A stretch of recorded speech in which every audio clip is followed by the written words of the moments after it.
Hello friends, कैसे हैं आप सभी। आई होप आप सभी अच्छे होंगे, अपना और अपनी फैमिली का ध्यान रख रहे होंगे और बहुत ही ज़्यादा परेशान भी होंगे कि दिवाली की सफाई कैसे की जाए।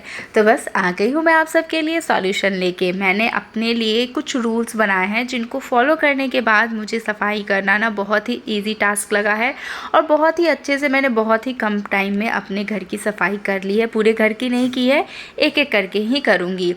तो बस आज मैं उन्हीं टिप्स को आप सबके साथ शेयर करूंगी और करके भी दिखाऊंगी कि किस तरीके से आप अगर इन टिप्स को फॉलो करते हैं तो आपकी सफाई बहुत ही जल्दी और एक अच्छे सिस्टमैटिक वे में तरीके से हो जाएगी और आपको बिल्कुल भी हेडेक नहीं लगेगा। बस हाँ, आप इन टिप्स को कहीं पे नोट डाउन कर लेना और एक बार मेरे कहने से इनको फॉलो करके देखना कि आपको ये इफ़ेक्टिव लगते हैं या नहीं लगते हैं, क्योंकि मैं जो भी बातें आप सबके साथ शेयर करती हूँ ना वो सारी आजमाई हुई होती है। मैं हवा में बातें नहीं करती। तो जो सबसे पहली टिप है वो यही है कि मैं खाना बना रही हूँ तो आप खाना वगैरह अच्छे से खाने के बाद ही काम स्टार्ट करें, भूखे पेट बिल्कुल भी ना करें। नेक्स्ट टिप ये है कि आप एक दिन में कोई एक ही रूम चूज़ करें, चाहे वो आपका बेडरूम हो, चाहे वो कोई भी जगह हो, बाथरूम हो, लिविंग रूम हो, किचन हो, कुछ भी हो, बट आप एक दिन में कोई एक ही रूम का काम करोगे। सारी जगह को एक साथ आप बिखेरोगे नहीं। वैसे भी हम एक रूम भी स्टार्ट करते हैं तो बिखर जाते हैं, बट हमें सारे रूम में हाथ नहीं लगाना है। नेक्स्ट टिप मेरी ये है कि आप खुद से, अपने बच्चों की हेल्प से, अपने हस्बैंड की हेल्प से उस रूम को पूरी तरीके से खाली कर दो। पूरी तरीके से खाली करने का मतलब ये नहीं है कि आप अपने बड़े बड़े सामान को बाहर निकालो, पर जो भी छोटी मोटी चीज़ें, डेकोर पीसेज हैं, एक्स्ट्रा सामान हम टेबल पे, कबर्ड पे, ड्रेसिंग वगैरह पे डेकोरेट करने के लिए या फिर ज़रूरत की चीज़ें रखते हैं, उन सबको आप उस रूम से बाहर निकाल दो, डाइनिंग एरिया में या फिर छत पे रख दो। नेक्स्ट टिप ये है कि जिन चीज़ों को आपको ढकने की ज़रूरत लग रही है कि इन पर धूल लग जाएगी, उनको आप ढक दो। मैंने यहाँ पे अपनी बेडशीट और बेड ढकी है क्योंकि बेड के अंदर डस्ट चला जाएगा दीवान में, और बेडशीट अभी मैं चेंज नहीं कर रही। अभी दिवाली में काफ़ी टाइम है, दिवाली से पहले डेकोर वीडियोस भी आप सबको मिलेंगे, तो वो डेकोरेशन के टाइम पे नई बेडशीट बिछेगी। अभी इसको ही रखनी है मुझे। उसके बाद जो नेक्स्ट टिप है वो ये है कि आप सफाई कभी भी स्टार्ट करो तो ऊपर से नीचे की तरफ स्टार्ट करो, मतलब head to toe, top to bottom. कभी भी, कभी इधर कर लिया, कभी उधर कर लिया, कभी ऊपर कर लिया, कभी नीचे, ऐसे बिल्कुल भी ना करें। एक तरीके से चले सफाई, कभी भी ऊपर की तरफ से शुरू करें, सीलिंग से, छत से शुरू करें। उसके बाद आप धीरे धीरे नीचे आएँ तो आपको सफाई करने में आसानी रहेगी और एक तरीके से आपकी सफाई होगी। नेक्स्ट टिप मेरी ये है कि रूम का आपका वो सारा कोना जिसमें आप कभी सफाई नहीं कर पाते हो या फिर कभी 10 दिन, 15 दिन, महीने दिन पे करते हो, उन सारे कोनों को अगर आप अपनी चीज़ों को हल्का खिसका सकते हो, आगे कर सकते हो, साइड में कर सकते हो, तो करके हर जगह से डस्ट निकालो। क्योंकि मानो ना मानो, अगर आप ऐसे खिसकाओगे और चेक करोगे ना तो बहुत ज़्यादा धूल और झाले लगे होते हैं। तो आपको हर जगह को क्लीन करना है क्योंकि ये दिवाली की सफाई है और इसमें कुछ भी छूटना नहीं चाहिए। ये डीप क्लीनिंग होता है। तो बस आपको सारे जगह से डस्ट निकालने हैं, चाहे वो कहीं भी छुपे हुए क्यों ना हो, हर कोने कोने से आपको डस्ट को निकाल लेना है। उसके बाद जो मेरी नेक्स्ट टिप है वो ये है कि आपको डस्टिंग के बाद अपने फैंस, स्विचेस, बल्ब, होल्डर्स या फिर कोई भी इलेक्ट्रॉनिक आइटम्स जो आपके बेडरूम में है, एसी अभी हमने नहीं लगवाया है क्योंकि यहाँ पे ज़रूरत ही नहीं है, तो जो भी आपके पास है एसी, कूलर वगैरह, उन सबको आप क्लीन करो, डस्ट फ्री करो। डस्टिंग हमें पहले करनी है, तो अभी आप डस्टिंग पे फोकस करो कि आपको सारी जगहों से धूल मिट्टी हटानी है। तो बस सारे इलेक्ट्रॉनिक आइटम्स जो भी हैं आपके पास, उन सब से आप डस्टिंग करो। कुछ चीज़ों में आप अपने हस्बैंड की हेल्प ले सकते हो, फ़ैन वगैरह काफ़ी हाइटेड होते हैं तो वो हमसे नहीं हो पाता है।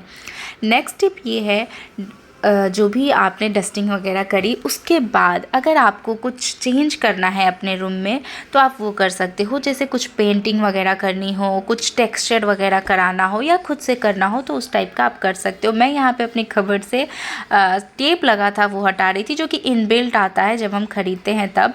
तो स्टार्टिंग में तो वो अच्छा लगता था, उसको क्लीन करना ईजी था, बट अब वो थोड़ा थोड़ा गंदा हो रहा था, उसको मैंने हटाया। बट वो हटाने के बाद और ज़्यादा गंदा हो रहा था, इसलिए थोड़ा सा हटाने के बाद मैंने उसको एज इट इज़ छोड़ दिया है, उसमें ज़्यादा चेंजेस नहीं किए हैं। तो बस आपको इस टाइम पे जो भी चेंजेस करने हो आप कर सकते हो, पेंटिंग वगैरह से रिलेटेड या फिर कुछ भी। उसके बाद जो नेक्स्ट टिप है वो ये है कि आप अपने खिड़की दरवाजे की क्लीनिंग अभी ही करें। जितनी भी खिड़की हो आपके रूम में या फिर जितने भी डोर हो, विंडोज़ हो, सब कुछ आपको अभी ही क्लीन करना है। सबसे पहले उनकी डस्टिंग करें। जो स्लाइडर वाली खिड़की होती है ना, बहुत गंदी होती है, खासकर रेंटेड अपार्टमेंट में जब आप जाओगे, क्योंकि वो पहले से बनी होती है, आपको नया नया मिलता है तो वो काफ़ी गंदा होता है। तो आपको उनको बहुत ज़्यादा क्लीन करना पड़ता है, बहुत मेहनत लगती है। कुछ कुछ टिप्स हैं ना, वो मैं आपको शॉर्ट्स में शेयर कर दूँगी कि किस तरीके से मैंने किस चीज़ की क्लीनिंग की है, आपको ज़्यादा अच्छे से समझ आएगी। उसके बाद जो नेक्स्ट टिप है मेरी, वो वॉल से रिलेटेड है कि आप अपनी वॉल्स की क्लीनिंग ज़रूर करें। आप कभी अपने वॉल्स को टच करके देखना, उस पर ना बहुत छोटे छोटे से जाले होते हैं और मिट्टी भी लगी होती है। और आजकल तो प्लास्टिक पेंट होता है तो उसकी क्लीनिंग बहुत इजी हो जाती है। आप चाहें तो उसको अगर आपने पेंट कराया फिर तो कोई बात नहीं, बट अगर पेंट नहीं कराया है तो आपको वॉल्स की डस्टिंग करनी होगी। डस्टिंग के लिए आप कोई भी कपड़ा, कोई भी माइक्रोफाइबर या फिर डस्टर, आपको जो कुछ भी आपके पास है आप उसकी हेल्प से डस्टिंग ज़रूर करें वॉल्स की। उसके बाद नेक्स्ट टिप ये है कि वॉल्स वगैरह की डस्टिंग हो गई, विंडोज़, डोर, सब कुछ क्लीन हो गया ऊपर से। तो अब हम आ जाएंगे नीचे। नीचे हमारे पास जितनी भी बेड और जितने भी हमने सामान रखा है ना घर में, उन सब की डस्टिंग करेंगे। साइड टेबल, ड्रेसिंग, कबर्ड, सबकी अच्छे से हम सबसे धूल उतारेंगे। और सबका धूल उतारने के बाद हम बढ़िया से झाड़ू लगाएंगे।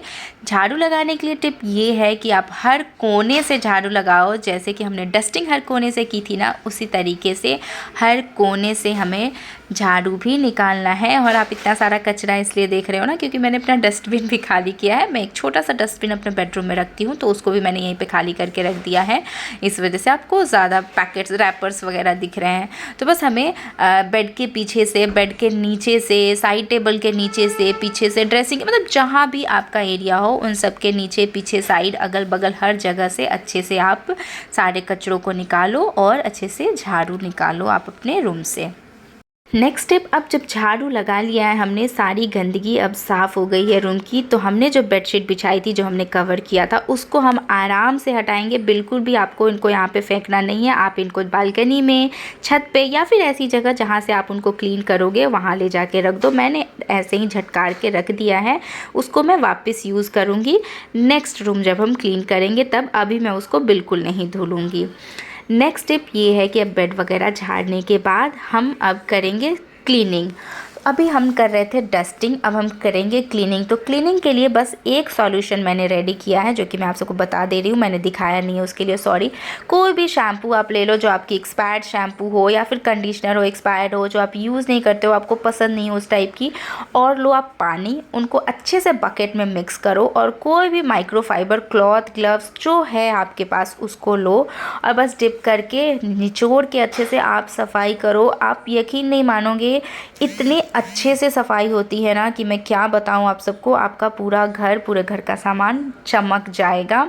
सारी चीज़ों को आपको इसी सॉल्यूशन से क्लीन करना है, चाहे वो आपकी कबर्ड हो, आपका बेड हो, आपका टेबल हो, आपकी ड्रेसिंग हो, हर चीज़ के लिए बस यही एक सॉल्यूशन रामबाण है। सारी चीज़ें बहुत अच्छे से क्लीन हो जाती हैं। तो बस सारी चीज़ों की पहले हमने डस्टिंग की थी, नेक्स्ट यही है कि हमें अब सारी चीज़ों की क्लीनिंग करनी है थोड़े गीले कपड़े से, ताकि वो अच्छे से क्लीन हो जाए। सारे कबर्ड्स वगैरह, विंडो, डोर, हर चीज़ हम इस सॉल्यूशन की हेल्प से क्लीन करेंगे। हर चीज़ में ना एक अलग सी चमक दिखाई देगी आप सबको, जो कि मैं आप सबको लास्ट में ज़रूर दिखा दूँगी एक बार ओवरव्यू। उसके बाद लास्ट बट नॉट लीस्ट मेरा जो टिप है वो ये है कि आप अच्छे से पोछा लगाओ और पूरे घर में लगाओ। सबसे पहले स्टार्ट उसी रूम से करो जहाँ पे आपने सफाई की है, क्योंकि सबसे ज़्यादा आप कितना भी झाड़ू निकाल दो ना, बट डस्ट होते हैं हमारे पैर में, ब्लैक से लग जाते हैं। तो आप अच्छे से अपने पूरे घर में पोछा लगा लो, जो भी आप मॉप यूज़ करते हो या फिर हाथ से पोछा लगाते हो। और ये देखो, पोछा लगाने के बाद घर कितना अच्छा सा शाइन कर रहा है ना, बिल्कुल। तो बस घर को चमका लेना है हमें। उसके बाद हम क्लीन करेंगे हमारे रूम में जो भी मिरर है, क्योंकि कबर्ड में या फिर वार्डरोब में लगे होते हैं हमारे मिरर, ड्रेसिंग में लगा होता है, तो हमें उसको क्लीन करना होता है। मिरर को किस तरीके से क्लीन करना है वो भी मैं आपको शॉर्ट वीडियोस में शेयर कर दूंगी। बहुत ही अच्छे तरीके से अगर आप उस तरीके से क्लीन करोगे तो आपका मिरर क्लीन हो जाएगा। और टनटना, ये देखिए मेरा रूम सर से पाँव तक चमक उठा है, बहुत अच्छे से क्लीन हुआ है। कुछ टिप्स शॉर्ट्स में शेयर करूँगी, जो कि मैंने एक्स्ट्रा यहाँ पे क्लीनिंग की है, कुछ यूज़ किया है, उस हिसाब से शेयर कर दूँगी। बहुत जल्दी 1-2 दिन के अंदर ही शेयर करूँगी, इसलिए आप सब टेंशन मत लेना। तो बस पूरे रूम की सफाई हो गई है, बहुत ही अच्छा लग रहा है देखकर। सारी सफाई करने के बाद हस्बैंड को एक तकिया दे दो ताकि वो आराम से सोए, क्योंकि बहुत ज़्यादा काम किया ना इन्होंने, बहुत थकान हो गई है। ये देखो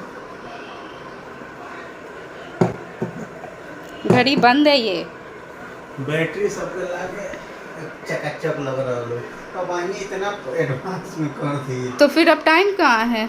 एक एक करके सारा चीज़ साफ़ होगा, उसके बाद सारा सामान सब ये सब जो डेकोरेशन का था वो सब धुलेगा, सजने का फिर स्टार्ट होगा 1 हफ्ते पहले। अब नेक्स्ट टिप ये है मेरा कि जो भी आपने जिस भी रूम को साफ़ किया है ना, उस रूम से जितना भी सामान निकला हो जिसकी क्लीनिंग ज़रूरी है, आप उसको क्लीन ज़रूर करो, और आज ही कर लो जिस दिन आपने सफाई की है, क्योंकि अगर आप उसको रख दोगे ना तो फिर वो बहुत ज़्यादा इकट्ठे हो जाते हैं, क्योंकि हर रूम से कचरा निकलता है ना, तो बहुत ज़्यादा इकट्ठे हो जाते हैं। तो आप उनको साथ में ही करो। और जो भी फ्लावर्स वगैरह क्लीन करने का मैं आप सबको टिप शेयर कर दूंगी कि कैसे क्लीन करना है, और बाकी चीज़ों को मैंने बस वही सॉल्यूशन यूज़ किया। आप उस सॉल्यूशन को 2 बार 3 बार प्रिपेयर करो जिस हिसाब से आपको ज़रूरत हो, और सारी चीज़ों को उसी वक्त क्लीन करके रख दो। मेरे पास डेकोर पीसेस ज़्यादा नहीं है, क्योंकि मैं रेंटेड अपार्टमेंट में रहती हूँ, यहाँ पर कोई सेल्फ वगैरह नहीं मिलता है डेकोरेशन के लिए, इसलिए मेरे पास कम है। आपके पास जितने भी हो ना, आपको 1 घंटा टाइम लगेगा, अगर बहुत ज़्यादा हुआ तो आप उसको क्लीन कर लो। मैंने तो 10-15 मिनट में कर लिया था। फ्लावर को क्लीन करने का टिप भी मैं आप सबके साथ शेयर कर दूँगी कि किस तरीके से उसको क्लीन करते हैं। नेक्स्ट टिप मैं आप सबको बताऊंगी, जो कि मैं अभी ही बता दे रही हूँ, अभी तो खैर मैंने उसको फॉलो नहीं किया है, बट आप सबको शेयर कर दे रही हूँ कि जितने भी आइटम अगर आपके पास एक्स्ट्रा है ना, कुछ जो कि आपको फेंकना है, आप उसको अभी ही फेंक दो, डिस्कार्ड कर दो। या तो आप उन चीज़ों को डिस्कार्ड कर सकते हो जो कि फेंकने लायक है, या आप किसी को दे सकते हो, डोनेट कर सकते हो। तो जो भी आइटम आपके पास इस तरीके का कुछ है ना, वो किसी भी चीज़ से रिलेटेड हो सकता है, आप उनको एक अलग सा कार्टून लो और उसमें रख दो। आज क्योंकि मैंने इस रूल को फॉलो नहीं किया है, क्योंकि मैंने एक्स्ट्रा चीज़ें अंदर से नहीं निकाली हैं। जब मैं निकालूंगी वापस से आप सबके साथ शेयर करूँगी कि किस तरीके से आप चीज़ों को डिस्कार्ड कर सकते हो और डोनेट कर सकते हो, उसके लिए कौन कौन सी टिप्स फॉलो करें। तो बस यही थी मेरी सारी टिप्स। आई होप आप सबको मेरी टिप्स अच्छी लगी हो। अगर फ्रेंड्स थोड़ी सी भी, एक चुटकी भी पसंद आई हो ना, तो एक लाइक और एक कमेंट ज़रूर करना। चैनल पर न्यू है तो सब्सक्राइब करना, और एक बार मेरी इन रूल्स को फॉलो करके देखना, बहुत अच्छा लगेगा और काम बहुत ही आसान हो जाएगा। तो चलिए वीडियो को करते हैं एंड, इसी उम्मीद में कि और भी नए नए फ्रेंड्स जुड़ेंगे और हमारी इस यूट्यूब फैमिली को और आगे तक बढ़ाएंगे। तब तक के लिए bye bye, take care, stay safe, अपना और अपनी फैमिली का ध्यान रखें।